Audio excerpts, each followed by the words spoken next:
how difficult a time could it be for any government? I mean, do you ever think that the challenges could be this enormous? Well, I would be surprised if anybody would tell you that the government is surprised at the situation of things. The Tinubu government knew that things had gone very bad and that it required a lot of courage to really face up to the challenges.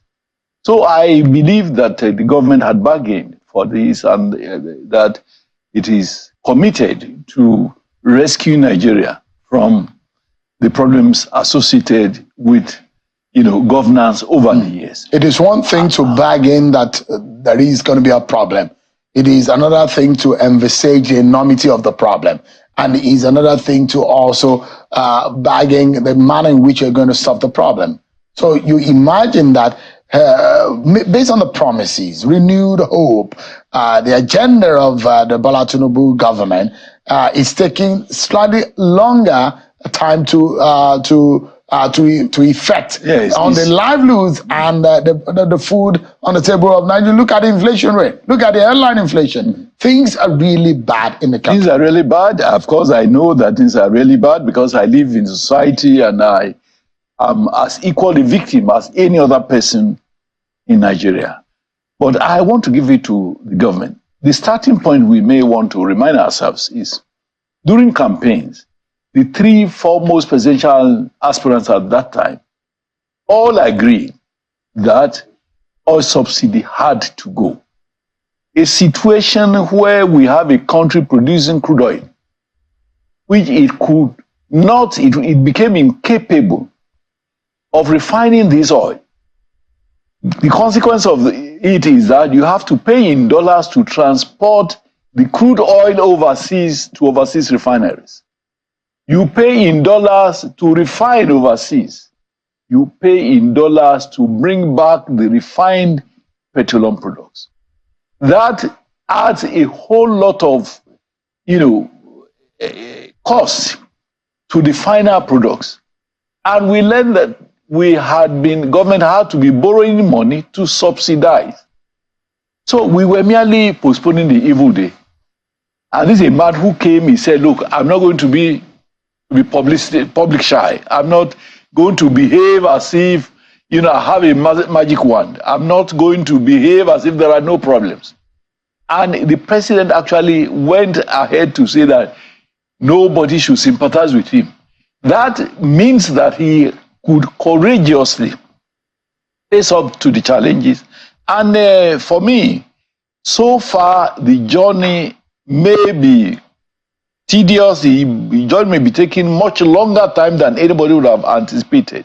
But I want to believe that by the time the government is celebrating its first year in office, Nigerians would have started seeing a change in the situation. It's going to be at less than 60 days before this time. You see the problem. You're sounding like a prophet right now. Well, I am convinced of this. So I'm looking at the reality of things on the ground. Yes, the reality.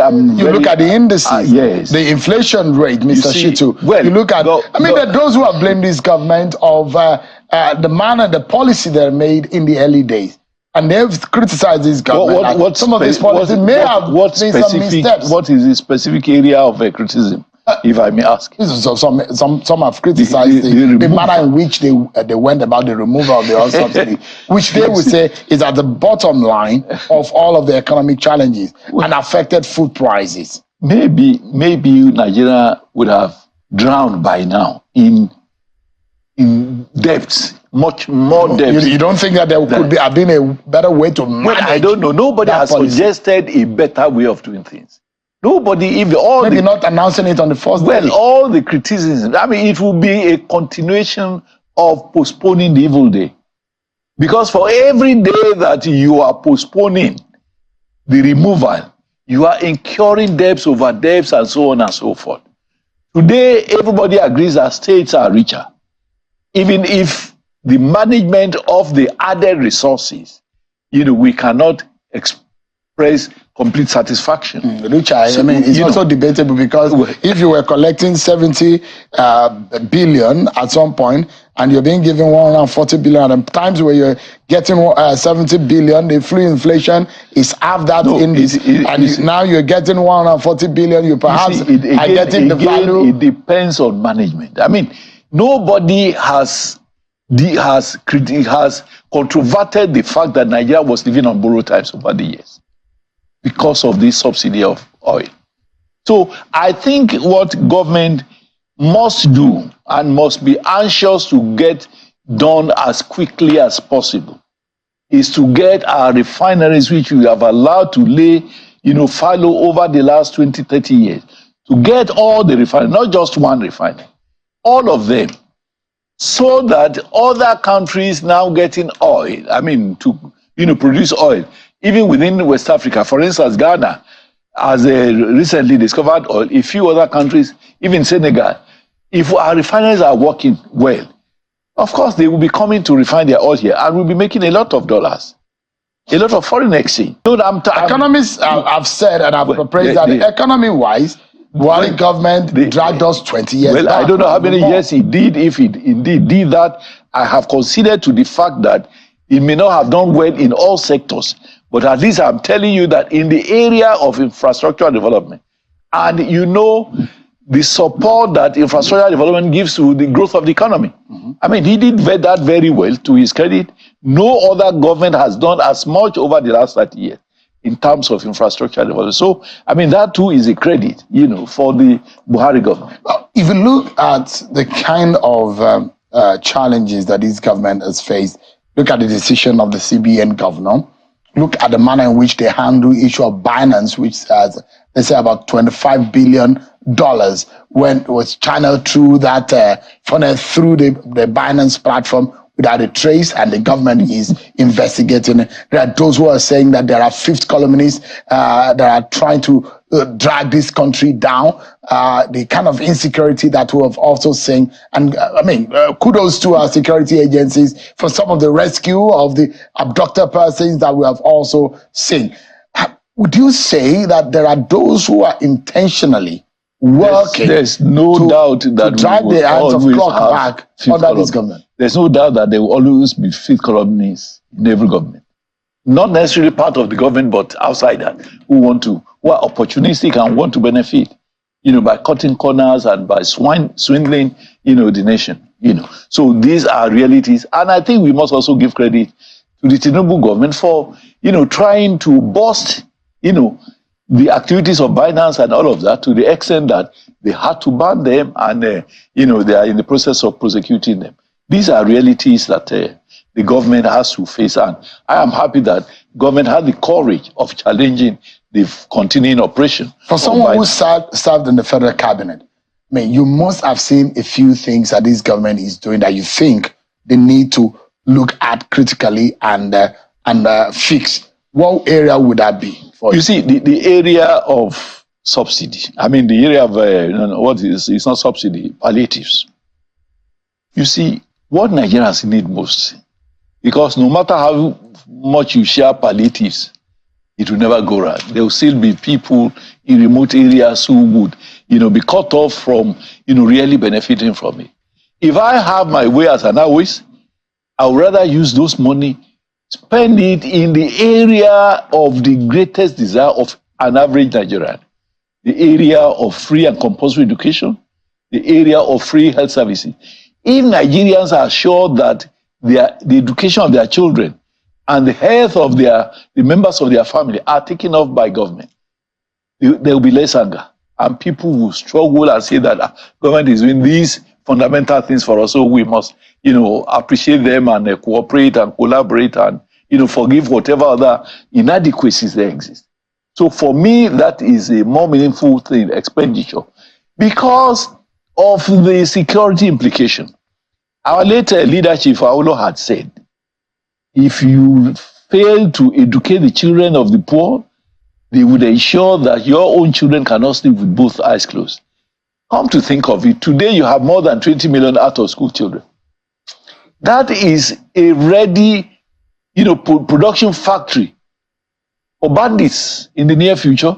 Even the bandits of today became bandits because the society had abandoned them.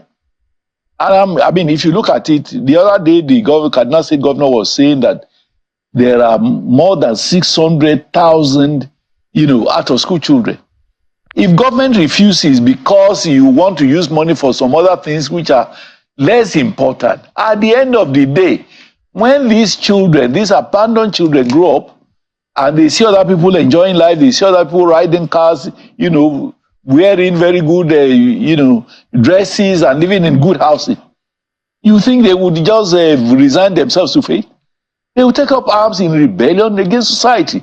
So for me, my advice, and this will not be the first time that I'll be, campaigning, as it were, or advocating that government should reorder its priorities and rather spend money, the money which is being used for palliatives should be diverted for, establishment or expenditure on free and compulsory education so that every child born in this country would be educated. Of course, once that is done, the quality of the individuals, would improve, and nobody who is educated would, in his right senses, think that he should be living in the forest or in the bush and, bearing arms.